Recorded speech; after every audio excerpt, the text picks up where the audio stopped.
আসসালামু আলাইকুম প্রিয় দর্শক। অন্য মঞ্চের আলাপচারিতায় আপনাদের সকলকে আমন্ত্রণ জানাচ্ছি।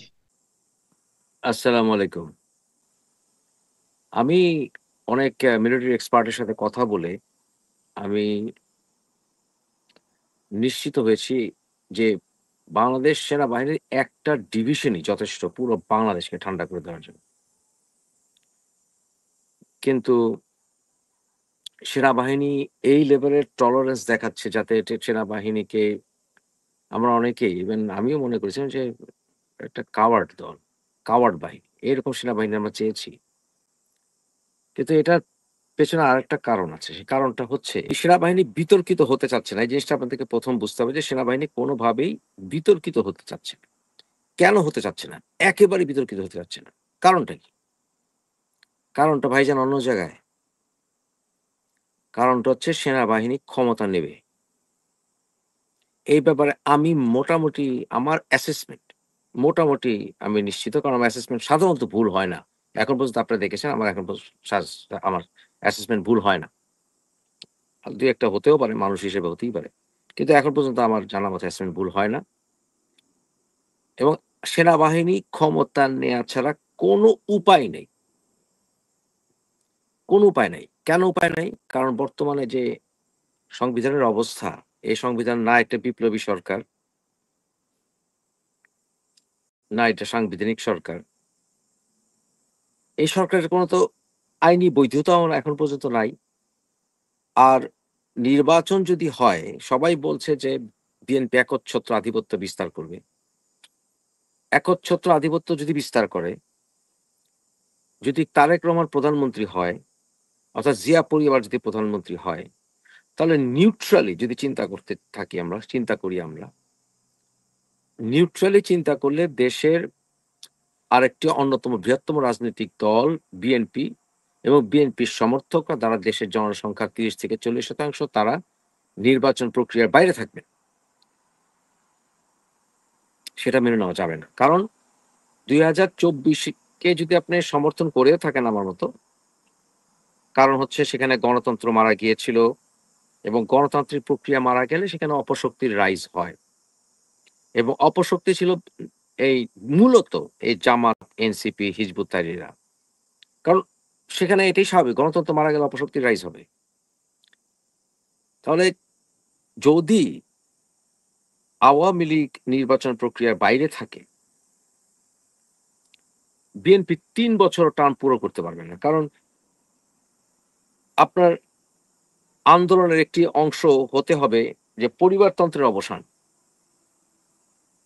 আপনি নিউট্রালি চিন্তা করতে গেলে পরিবারতন্ত্রের অবস্থান এবং কোন নেতা যেন নিজের পরিবারের দোহাই দিয়ে, যেমন অমুকের ছেলে, অমুকের বউ, অমুকের মা, এসব দোহাই দিয়ে যাতে দেশে আবার চিরস্থায়ী বন্দোবস্তের মতো বসে না যেতে পারে। এইটা যদি আপনি নিশ্চিত করতে না পারেন, যেভাবেই হোক ২০২৪ এর গণ অভ্যুত্থানের কোন নৈতিক দাবি আর থাকবে না। তখন তারেক এসে যদি একই ঘটনা ঘটায় এবং তারেক ঠান্ডা মাথার ডেঞ্জারাস মানুষ। ২১শে অগাস্ট সে ঘটিয়েছিল। ২১শে অগাস্টের ভিতরে হি ওয়াজ ইনভলভড, হোয়াটএভার ইউ সে। এবং যে কিনা হাওয়া ভবন করেছিল। সেনাবাহিনী তারেকের মতো প্রশ্নবিদ্ধ মানুষকে প্রধানমন্ত্রী হতে দেবে না। এই ব্যাপারে আমার কোনো সন্দেহ নেই। এবং এর জন্যই সেনাবাহিনীর আপনারা টলারেন্স এর এই লেভেল দেখছেন এবং ২০২৪ এর সবার যে স্যাক্রিফাইস যেভাবেই দেখেন সেটা ধূলিসাৎ হয়ে যাবে। এই কারণেই যদি নির্বাচনটি হয় এবং পিআর পদ্ধতি যদি না মানে, তাহলে অবশ্যই একচ্ছত্র আধিপত্য বিস্তার করবে বিএনপি। এবং তখন আপনি বিএনপিকে ক্ষমতা থেকে সরাতে পারবেন না। আপনি কবে এনসিপি শক্তিশালী হবে, কবে জামাত কি করবে, এটা হবে না। এবং তখন হবে কি জানেন? ওরা বুঝবে যে আমরা তো ভোটে জিতবো না। এনসিপি, জামাত, ওরা ওদের অ্যালায়েন্স চরমনে-ফরমনে ওরা বুঝবে যে আমরা তো পিআর পদ্ধতি না পেলে, পিআর পদ্ধতি পেয়েও তো লাভ হবে না। তো আল্টিমেটলি তারা জনগণের কোনো মতেই সমর্থন যেহেতু পাবে না, আর যেহেতু আওয়ামী লীগ রাজনৈতিক প্রক্রিয়ার বাইরে, তখন আবার তারা এর আরেকটি গণ অভ্যুত্থানের চেষ্টা করবে। আবার। এবং সেটাতে তারা সাকসেসফুল হবে খুব সহজেই।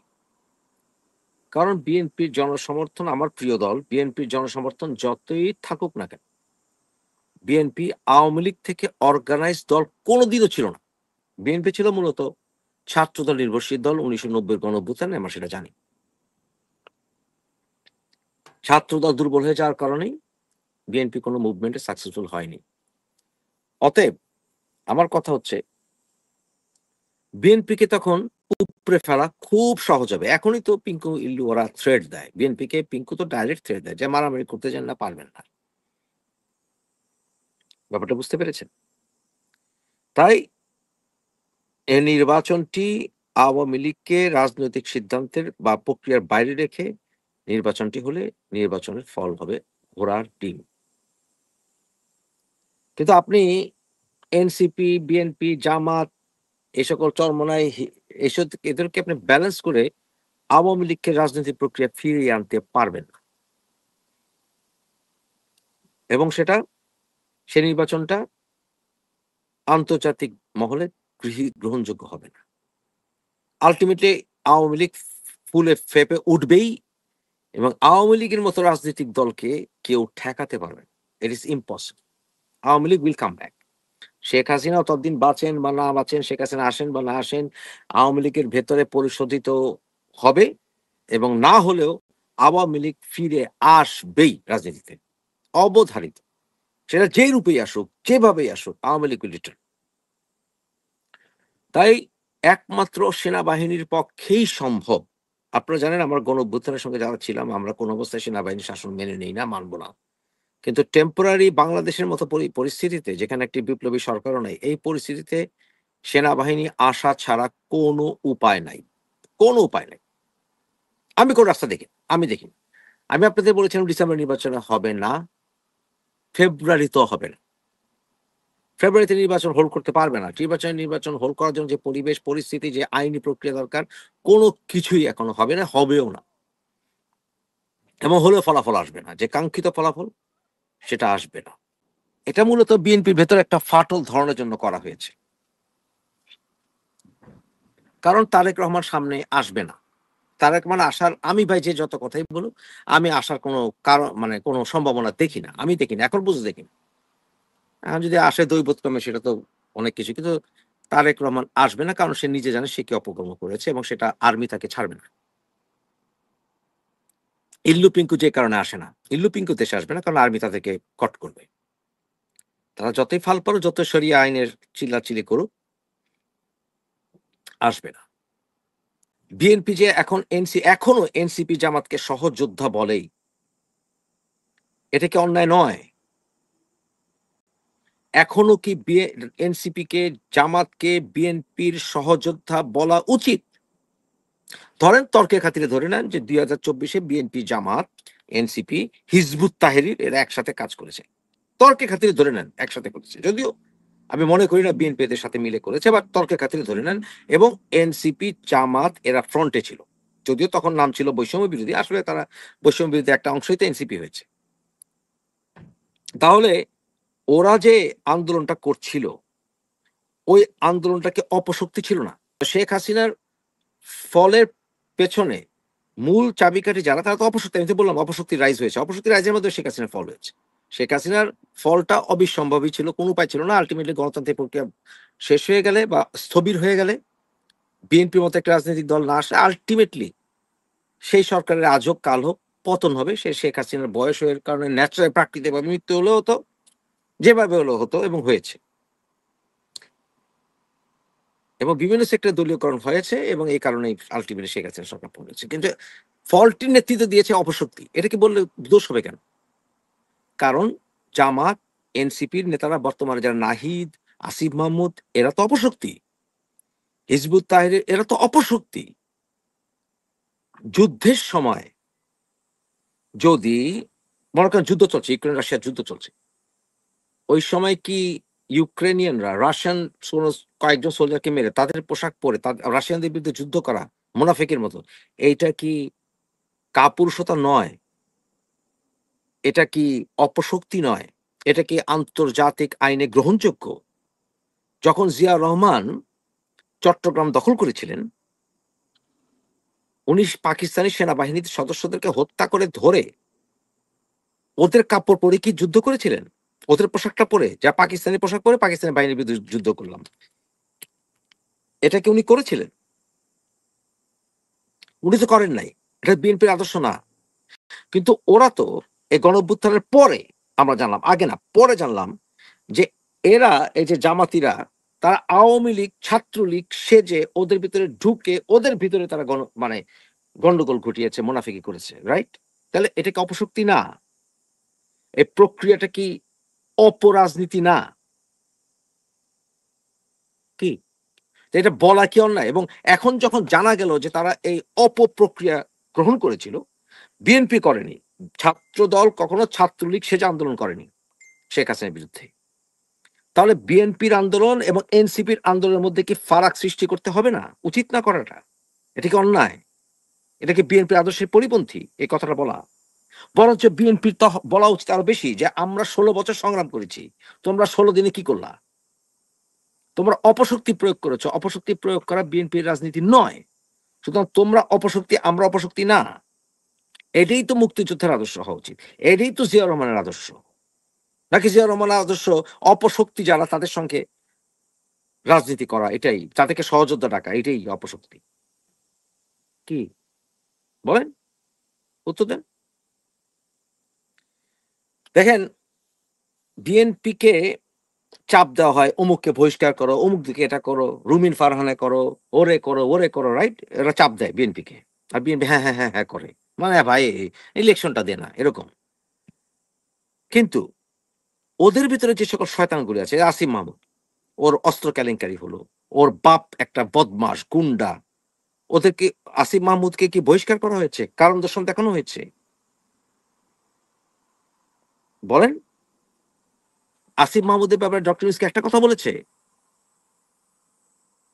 নাহিদ, নাহিদের বাপ একটা বদমাস, বাচ্চা মেয়ের গায়ে হাত দেয়। না, নাহিদ কি একটা কথা বলেছে বাপের বিরুদ্ধে? নাহিদকে কি একটা নোটিশ দেখানো হয়েছে যে আপনার কারণে আমাদের ইজ্জত নষ্ট হচ্ছে? আপনি কথা বলেন না কেন? বলেছে? বলে নাই। তো বিএনপির ভিতরে ফাটল ধরানো হচ্ছে। আমি বলব এই কারণেই, আমি বলেছি, গতকালও বলেছি, সালাউদ্দিন ভাই, মির্জা আব্বাস, দুদু ভাই, সোহেল ভাই, ওনাদের উচিত হবে বিএনপির হাল ধরে নেওয়া এবং তারেককে অফ করা বা খালেদা জিয়াকে অফ করে দেওয়া। খালেদা জিয়া ওনার ছেলের ব্যাপারে উনি অন্ধ। She is blind. বয়স হয়ে গেছে, উনি কি বলেন না করেন জানি না। বয়স হয়ে গেছে এবং ওনার মতকে পাত্তা দেওয়ার দরকার নাই। আমি কোনো মতেই মানতে রাজি না যে তারেকের চাইতে কোনো অংশে, তারেকের চাইতে ১০ গুণে স্মার্ট সালাউদ্দিন ভাই না,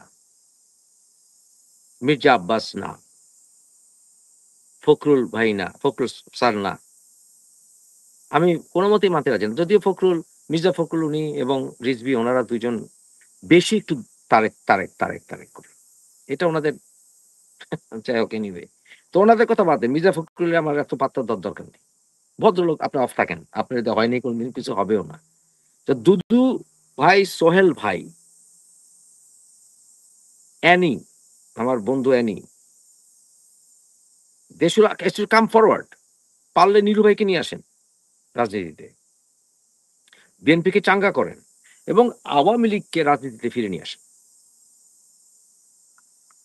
এগুলি বলা কি অন্যায় নাকি? বঙ্গবন্ধু সমালোচনা করেন, কিন্তু বঙ্গবন্ধুর গ্রেটনেস বলা কি মানে বিএনপি রাজনীতির বিরুদ্ধে নাকি? ২০২৪ এ রাজাকারের পোলাপানরা ফ্রন্ট লাইনে ছিল। এটা তো আমরা এখন প্রমাণ পেয়েছি। এটা কি বলা অন্যায়? শিবির এর প্যানেলের প্রার্থী আমাদের মতিউর রহমানকে, বীরশ্রেষ্ঠ মতিউর রহমানকে অপমান করে। তাহলে এরা অপশক্তি, এটা বললে কি অন্যায়? ৩২ নম্বর ভাঙা হয়েছে, এটা অন্যায় হয়েছে। এটা বিএনপি স্পষ্ট করে বলাটা কি বিএনপি উচিত না? আরে ভাই, আপনি বঙ্গবন্ধুকে অপছন্দ করেন, doesn't matter, part of history. Part of history. পৃথিবীতে কত ইতিহাস, কত সরকার পরিবর্তন হয়েছে। হিস্ট্রি কি আপনি মানে ধ্বংস করবেন? হিস্ট্রিক্যাল সাইট গুলিকে আপনি ধ্বংস করবেন? এটা বলা কি অন্যায়? বলেন। এবং হ্যাঁ, আপনি বলতে পারেন আওয়ামী লীগের অনেক দোষ আছে। আওয়ামী লীগ এখন দেখলাম যে ভাসানীর প্রতি বঙ্গবন্ধু যে শ্রদ্ধা, এ ব্যাপারে অনেক প্রচার করা হচ্ছে এখন, কিন্তু তখন করেন, এতদিন করেন নাই কেন? যে বিএনপি আপনার ভাসানীকে যোগ্য মর্যাদা দেন নাই, সোহরাওয়ার্দীর কথা স্মরণ করেন নাই, শেরে বাংলার কথা স্মরণ করেন নাই, এম এ ওসমানের কথা স্মরণ করেন নাই, জিয়াকে অপমান করেছে আওয়ামী লীগ, ইয়েস করেছে, এটা অন্যায় হয়েছে, এগুলো স্বীকার করলেই তো হয়, স্বীকার করে মুভ অন। বলা হয়েছে কোথাকার অখ্যাত সেক্টর কমান্ডার জিয়াউর রহমান যে বঙ্গবন্ধুর খুনি, জিয়াউর রহমান এটা, জিয়াউর রহমান ওইটা, মানুষ খায় নাই তো এগুলো। এতে করে গণতন্ত্রের ক্ষতি হয়েছে, এই অপশক্তির রাইজ হয়েছে। আত্মসমালোচনা করে মুভ অন, এগুলি বলা তো উচিত। হাতে গোনা আমরা কয়েকজন মানুষ বলছি কথা, প্রথম আমি শুরু করেছি, এখন অনেকে যোগ দিয়েছে, বুঝলেন? দেখেন সময় কি হইতো, আমি যে কাজ বলছি তা সবই করবে, তারেক আসবে না, তারেক আসলেও রাজনীতিতে সে কোথায় পাবে, দেখেন দেখেন কি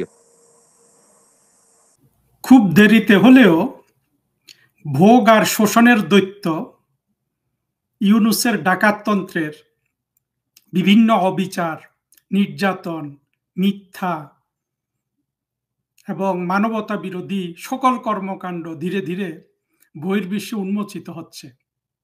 আজকে একটা অত্যন্ত গুরুত্বপূর্ণ প্রতিবেদন ছাপিয়েছে ব্রিটেনের গার্ডিয়ান পত্রিকা। সেখানে এই এক্সক্লুসিভ প্রতিবেদনে দেখা যাচ্ছে যুক্তরাজ্যের একেবারে উচ্চ পর্যায়ের, সেই দেশের সর্বদলীয় বলা যায়, কারণ সেই দেশের যে দুটি প্রধান রাজনৈতিক দল আছে, টরি পার্টি যেটা কনজারভেটিভ পার্টি এবং লেবার পার্টি, এই দুই পার্টির শীর্ষ আইনজীবীরা বাংলাদেশের অর্থাৎ ইউনূসের যে হাই কমিশনার আছে লন্ডনে, সেই আবিদা ইসলামকে একটা চিঠি লিখেছে যে তারা এই ইউনূসের সন্ত্রাসীরা, সন্ত্রাসীর মধ্যে একটা বোধহয় আব্দুল মোমেন না কি মোমেন, যে চালায়, দুর্নীতি দমন কমিশন চালায়, সেখান থেকে মামলা করে টিউলিপ সিদ্দিকীর বিরুদ্ধে ওইখানে যেটা লিখেছে বৃহস্পতিবার একটা রায় দিতে যাচ্ছে। সেখানে এই ব্রিটেনের এই আইনজীবীগুলো, চিন্তা করেন, আইনজীবীদের মধ্যে আছে দুইজন খুব সিনিয়র টরি আইনজীবী, একজন তো সাবেক বিচারমন্ত্রী আনিসুল হক সাহেবের জায়গায় যেমন ছিলেন, নাম হলো রবার্ট বাকল্যান্ড। ব্রিটেনের প্রধানমন্ত্রী বরিস জনসনের উনি বিচারমন্ত্রী ছিলেন। এবং একজন টরি অ্যাটর্নি জেনারেল, তার নাম হলো, নামটা একটু দেখে নেই, ডমিনিক গ্রিব। সাথে আছেন শেরি ব্লেয়ার, সাবেক লেবার প্রধানমন্ত্রী, টনি ব্লেয়ারের ওয়াইফ। ইনারা খুব কঠোর ভাষায়, ইংরেজদের বিষয়টা বুঝতে হবে, ইংরেজদের একটু কঠোর ভাষা মানে হলো যে অনেক বেশি। আমেরিকানদের ভাষা যদি গালাগালি হয়, ধরেন মা বাপ তুলে যে গালাগালি করা যায়, সেই ধরনের গালাগালি হলো ইংরেজদের ভদ্র ভাষায় কিন্তু কড়া কথা বলা। সেইখানে এই ইউনূসের এই প্রহসনগুলাকে টিউলিপ সিদ্দিকের বিরুদ্ধে যে যে যে যে অনাচার ওরা করছে, এবং বিশেষ করে প্রধানমন্ত্রী শেখ হাসিনা এবং তার পরিবারের অন্যান্য সদস্যদের নামে যেসব তারা যেসব প্রপাগান্ডা নিয়ে এসে এবং রাষ্ট্রের এই প্রতিষ্ঠানকে ব্যবহার করে, সেখানে এই ব্রিটেনের এই আইনজীবীরা বলে দিয়েছেন যে এটা আর্টিফিশিয়াল, অর্থাৎ এবং এটা কন্ট্রাইভড।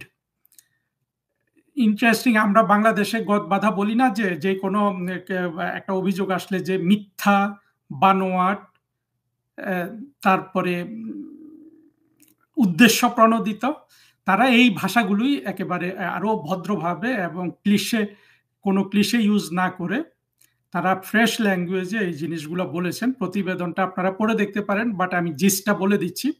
সেখানে তারা সংক্ষেপে সবকিছু তুলে ধরেছেন। তারা বলেছেন যে ইউনূস এবং মোমেন, নাম বলে নাই মোমেনের, বাট এই এই এই এই দুর্নীতি দমন কমিশন ধারাবাহিকভাবে টিউলিপ সিদ্দিকীর বিরুদ্ধে আপনার অপপ্রচার করে গেছে, এবং তার যখন তার এই তামাশাটা কোর্টে, তখন তারা এক নাগাড়ে তাদের মুখের লাগামহীন কটু বাক্য এবং গালিগালাজ সব কিন্তু টিউলিপ সিদ্দিকীর বিরুদ্ধে তারা করে গেছে, যেটা কোনোভাবেই ন্যায় বিচারের অনুকূলে না। তারপরে আরো বলা হয়েছে যে টিউলিপ সিদ্দিককে কোনো ধরনের আপনার সেখানে আত্মপক্ষ সমর্থনের সুযোগ দেওয়া হয় নাই। টিউলিপ সিদ্দিকের যে আইনজীবী নিয়োগ করতে চেয়েছিলেন তাকে ইউনূসের ডাকাতরা, যেটা আমরা জানি যে ইউনূসের এই ডাকাতরা এই কাজগুলো হরহামেশা করছে, তাকে কি বলে তাকে সন্ত্রস্ত করেছে, তার মেয়েকে হাইজ্যাক করতে চেয়েছে বা তার মেয়ের ভবিষ্যৎ সম্পর্কে। এর আগেও আমরা একটা দেখলাম যে তাজুল শীর্ষ জঙ্গিদের একজন, সে আমাদের যে মেজর জেনারেল ছিলেন জিয়া, যাকে ডাকাতরা ধরে রেখেছে, তার বোনকে পর্যন্ত বলেছে যে তার মেয়েকে মেরে ফেলবে। এই রকম হুমকি ধামকি তো এরা দিয়ে যাচ্ছে, সেটাও কিন্তু এই আইনজীবীদের নজরে এসছে। অর্থাৎ হুমকি দিয়ে এবং ভয় দেখিয়ে টিউলিপ সিদ্দিকির আইনজীবীকে, তিনি যাকে আইনজীবী নিয়োগ করতে চেয়েছিলেন, তাকে তারা টিউলিপ সিদ্দিককে উপস্থাপন করার জন্য সুযোগ দেওয়া হয় নাই। তারপর আরো বলেছে যে টিউলিপ সিদ্দিক এক যুক্তরাজ্যের নাগরিক, তিনি সেই দেশের হাউস অব কমন্সের মেম্বার, অর্থাৎ তিনি সেই দেশের সংসদ সদস্য, তাকে কোনোভাবেই পলাতক বা এই ধরনের বিবেচনা করার সুযোগ নেই। তার সাথে যোগাযোগ করার জন্য হাউস অব কমন্সে যোগাযোগ করাই যথেষ্ট ছিল। অর্থাৎ যেভাবে বাংলাদেশের জঙ্গি প্রিয় জনসাধারণকে ইউনূস, মোমেন বলতে আমাদের সাবেক পররাষ্ট্রমন্ত্রী মোমান না, এই মোমেন হলো একটা জঙ্গি, সে নাকি আবার উপন্যাসও লেখে, আর কি লেখে অবশ্য একটু ভালোই লেখে, সুনাম আছে তার। তো এই মোমেন দুর্নীতি দমন কমিশনকে ব্যবহার করে এই যেসব কুৎসা রটনা করেছে টিউলিপ সিদ্দিকির বিরুদ্ধে, পলাতক এগুলো বলে, এই জিনিসগুলো যে আসলে যুক্তরাজ্যের এই সিনিয়র মানুষদের, আইনজীবীদের, বা এটাকে কি বলবো, যেহেতু এটা সর্বদলীয়, যুক্তরাজ্যের একটা সরকারি বলবো না, একটা জাতীয়, তাদের যে একটা ইউনূসের মতো একটা ছোটখাটো ডাকাত যে এত ধরনের বেয়াদবি করতে পারে, এই জিনিসটা কিন্তু খুব ভালোভাবে ওইখানে প্রতিফলিত হয়েছে। যে টিউলিপ সিদ্দিক পলাতক বা এগুলা যেগুলো বলা হয় যে, এবং টিউলিপ সিদ্দিককে কোনোভাবেই এইসব কথা বলা যাবে না, এবং এই প্রতিটা কথা বলা ইউনূস, মোমেন বা যারা ইউনূসের ডাকাতদের মধ্যে আরো যারা আছে, তাদের প্রপাগান্ডির যারা আছে, তারা যেই কথাগুলো বলে টিউলিপ সিদ্দিক পলাতক বা টিউলিপ সিদ্দিক, এগুলো একেবারে সম্পূর্ণ অন্যায়, অবিচার, এবং এগুলা সবকিছু ইউনূসের এই ডাকাতদের যে চেহারা, এই চেহারাটারই একটা বহিঃপ্রকাশ। মোটামুটি এই হলো এই প্রতিবেদনটার আপনার কি বলবো সার কথা। সেখানে একটা জিনিস দেখে ভালো লাগলো যে এই যুক্তরাজ্যের দুই দলের সিনিয়র আইনজীবীরা আজকে টিউলিপ সিদ্দিকির পক্ষে বিবৃতি দিতে এসে, অর্থাৎ চিঠি লিখেছে আবিদা ইসলামকে। সেই চিঠি নিশ্চয়ই এতক্ষণে ইউনূসের টেবিলে পৌঁছে গেছে। কিন্তু একটা জিনিস হলো কি, ইউনূস তো এসে এখানে গণপিটুনিতে মরে যাওয়ার জন্য। ও জানে যে সে যদি সময় মতো পালাতে না পারে, ওর গণপিটুনিতে মৃত্যু হবে। এই জন্য সে দ্রুত টাকা পয়সা সব তুলে নিচ্ছে, যত বেশি ভোগ করা যায় তা করে নিচ্ছে। কি বলে, লামিয়াকে নিয়ে কয়দিন ইয়েতে দেখলাম যে লামিয়া তো সব জায়গায় বসে আছে, ওই যে সেক্রেটারি জেনারেল গেল কমনওয়েলথের, সেখানেও লামিয়াই কিন্তু অত্যন্ত অশ্লীল ভাবে বসে আছে ইউনূসের এক পাশে, আর কারো খবর নাই। লামিয়া নোট নেয়, মানে জিনিসটা দেখেন, লামিয়া নোট নেয় কমনওয়েলথের সেক্রেটারি জেনারেলের ভিজিট। অর্থাৎ লামিয়া তো নোট নেওয়ার জন্য না, লামিয়াকে সে কোন পোস্ট দিয়েছে। অর্থাৎ এই মক্কেল আর কাউকে বিশ্বাস করতে পারে না, একমাত্র তার উপপত্নীকে ছাড়া। আশা করি, আমি ধারণা করি, যদি এই আফরোজি নামে তার যে পত্নী ছিল, এই পত্নী তাকে সুস্থ থাকলে কিন্তু সকাল বিকাল থাপ্পড় দিত। ওই মহিলা নাকি খুব দৃঢ়চেতা একটা নারী। এখন সে কি কি করে এই মহিলা ডিমেনশিয়ায় পড়লো বয়স হয়ে যাওয়াতে? ইউনূসের যেহেতু নানান ধরনের ভোগ লিপ্সা হলো ওর জীবনের কি বলবো একমাত্র চাহিদা, সুতরাং কোথায় সেই আফরোজ যাকে সে বিক্রি করে এগুলা করলো, আর লামিয়াকে নিয়ে সে দ্রুত সব ভোগ করে চলে যেতে চায়, কিন্তু তার কপালে সেটা নাই। এবং সবচেয়ে ভালো লেগেছে দেখেন, এই টিউলিপ সিদ্দিককে কতভাবে জঙ্গিরা অপমান করার চেষ্টা করেছে, যে রাশিয়া থেকে $5 বিলিয়ন $20 বিলিয়ন টিউলিপ সিদ্দিক গায়েব করে দিয়েছে। এবং টিউলিপ সিদ্দিক কিন্তু আত্মসম্মানের সাথে উনি সরকারের মন্ত্রীর পদ থেকে সরে গিয়েছিলেন। উনি বলেছিলেন যে আমার সরকারের জন্য এটা একটা ডিস্ট্রাকশন, অর্থাৎ বাংলাদেশে যে অনাচার চলতেছে ইউনূসের নেতৃত্বে সেইটাতে আমি যেহেতু প্রধানমন্ত্রী শেখ হাসিনার ভাগ্নি, আমাকে যেহেতু তারা আমার নামটা নিয়ে এসে এটা আমার সরকারের জন্য একটা ডিস্ট্রাকশন, সুতরাং আমি পদত্যাগ করলাম। পরবর্তীতে সেই প্রধানমন্ত্রী কিয়ার স্টারমারের যে ইন্ডিপেন্ডেন্ট যিনি তদন্তকারী ছিলেন, সেই তদন্তকারীও এই গার্ডিয়ানের প্রতিবেদনও সেটা আছে, তদন্তকারীও টিউলিপ সিদ্দিকীকে কিন্তু নির্দোষ প্রমাণ করেছে। দেখেন, যুক্তরাজ্য সম্পর্কে যারা জানেন বা পশ্চিমের যে কোনো দেশ সম্পর্কে, ইউরোপ আমেরিকা সম্পর্কে আপনারা যারা জানেন তারা জানবেন যে ছোটখাটো $20 বা $25 দুর্নীতি এখানে গোপন করে রাখা যায় না। অথচ এই ইউনূসরা এখানে বিলিয়ন বিলিয়ন ডলারের দুর্নীতির গল্প বানিয়েছে টিউলিপ সিদ্দিকের বিরুদ্ধে। এবং আজকে এই জিনিসগুলো সারা বিশ্বের সাথে উন্মোচিত হচ্ছে যে না, টিউলিপ সিদ্দিকী নির্দোষ।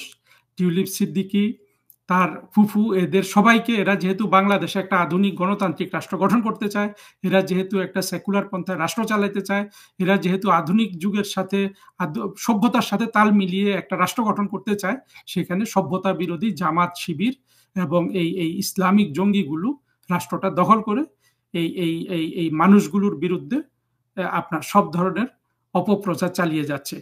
হ্যাঁ, আপনারা হয়তো অনেকে এখনো আমার কথা বিশ্বাস করবেন না, বা এই জিনিসগুলো কোনো দুর্নীতির কথা আসলে তো সবকিছু মানে আমরা সন্দেহের চোখে দেখি। আর আমি ব্যক্তিগতভাবে তো এগুলো ব্যাপারে এগুলোর বিরুদ্ধে সবচেয়ে সোচ্চার। কিন্তু এই পুরো জিনিসটা যে একেবারে অন্যায্য, অন্যায়, মিথ্যা, বানোয়াট, উদ্দেশ্য প্রণোদিত ছিল, এইটা তারা যদি বিশ্বাস না করতেন, যুক্তরাজ্যের এত সিনিয়র আইনজীবীরা, একজন সাবেক বিচারমন্ত্রী, একজন সাবেক অ্যাটর্নি জেনারেল, একজন সাবেক প্রধানমন্ত্রীর স্ত্রী, যিনি অত্যন্ত একেবারে ব্রিটেনের শীর্ষ আইনজীবীদের একজন, টনি ব্লেয়ার হয়তো তিনিও আইনজীবী ছিলেন ইয়ের পরে, মানে প্রধানমন্ত্রীর পদ থেকে সরে যাওয়ার পরে তো আর সাধারণত তারা ইয়েতে চলে যায়, কেউ আর আইন পেশায় যায় না। এইভাবে বাঘা বাঘা বিলাতি আইনজীবীরা আজকে টিউলিপ সিদ্দিকীর পক্ষে দাঁড়িয়েছে এবং এটা যে তাদের আত্মশ্লাঘায় আঘাত এনেছে। আর ইউনূসকে তো তারা আগেই অপমান করে দেখিয়ে দিয়েছে। এর আগে তো সেই ইউনূস ওইখানে গিয়ে ধর্ণা দিয়ে বসেছিল যে কিয়ার স্টারমারের সাথে একটু দেখা করবে, দেখা তো করতে পারেনি। তো আমাদের এটা আসার কথা কি, ইউনূসের যে পরিমাণ অবিচার সে বাংলাদেশে চালাচ্ছে, বাংলাদেশের সব জায়গায় আপনার বাংলাদেশের শিল্প সংস্কৃতি বলুন, যে ক্ষেত্রটা এমনিতে সংকুচিত, সেখানকার সব লোকজনকে ধরে ধরে যে সে বস্তাবন্দি করছে।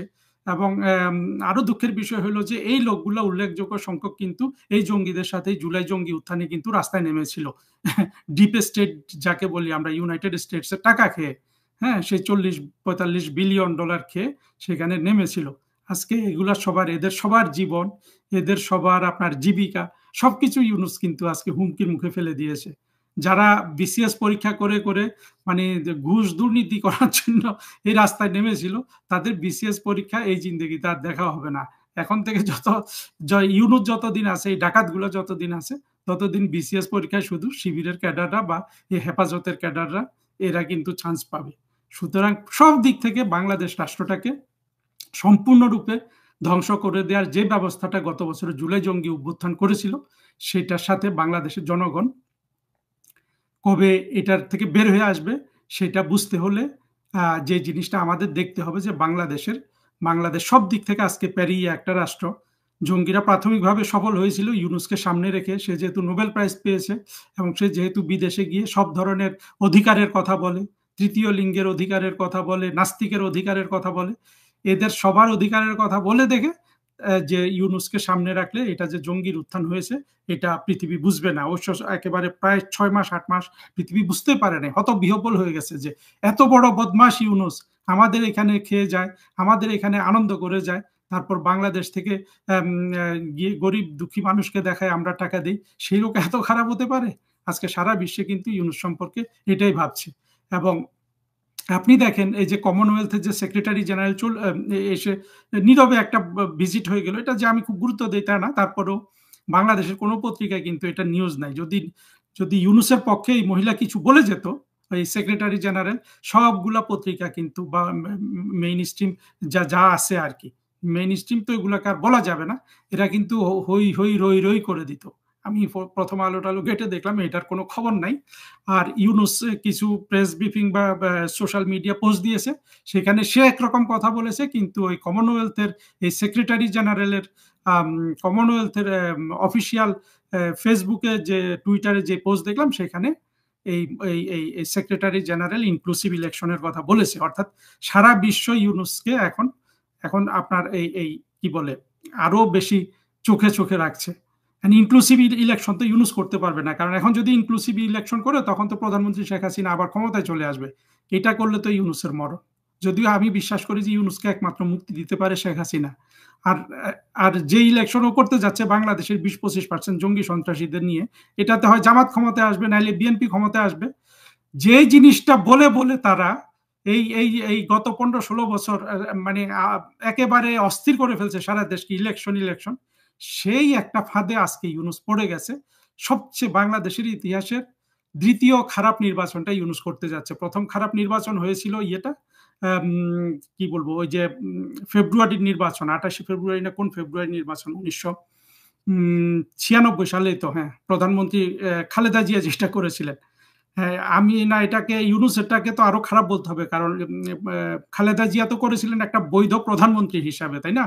হ্যাঁ, বৈধ সরকার হিসাবে। আর ইউনুসের তো কোনো ধরনের বৈধতা নেই, সে ডাকাতি করে ক্ষমতা দখল করেছে, এখন তার ইলেকশনও অবৈধ। আর সেখানে সে এই 15-20% জঙ্গি হেফাজতি এদেরকে নিয়ে, বিএনপিকে নিয়ে ইলেকশন করে ফেলতেছে।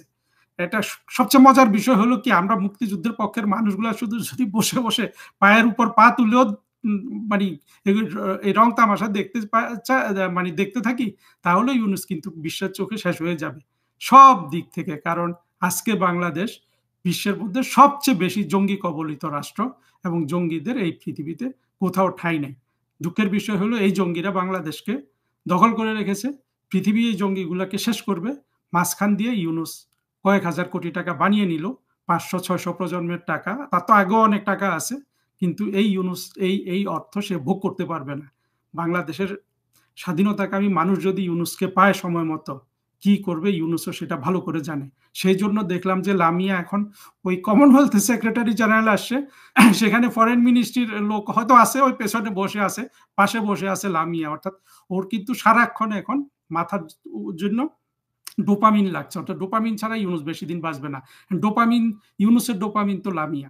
চিন্তা করে দেখেন, আমি হেসে হেসে বলছি, বাট জিনিসগুলো অত্যন্ত বাস্তব, আপনারা একটু মিলিয়ে দেখবেন। আর সবচেয়ে ভালো কথা হলো যে এই টিউলিপ সিদ্দিকীর বিরুদ্ধে যত অপপ্রচার করেছে আজকে যুক্তরাজ্যের একেবারে দ্বিদলীয় শীর্ষ আইনজীবীরা সেটাকে নাকচ করে দিয়েছে, সেটা গার্ডিয়ানের প্রতিবেদন আকারে ছাপা হয়েছে।